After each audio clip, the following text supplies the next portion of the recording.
तोला मुंगरा कहो के रात रानी आजा महकाते मोर दिन गानी।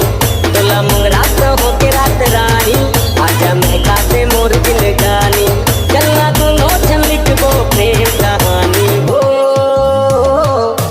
16-17 के मरे जवानी आजा महकाते मोर दिन गानी। 16-17 के मरे जवानी आजा महकाते मोर दिन गानी। कतना महीना जनमोला प्रेम दीवानी का।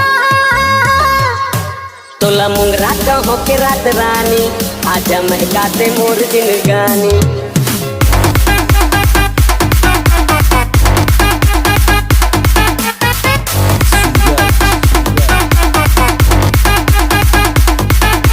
सोनू SR नींदिया न आए मोला आए न चैना।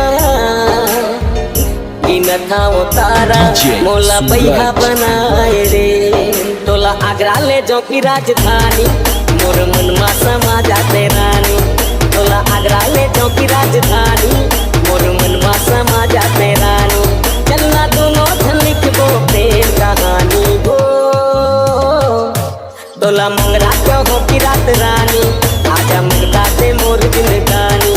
16-17 के मरे जवानी आजा महकाते मोर दिन।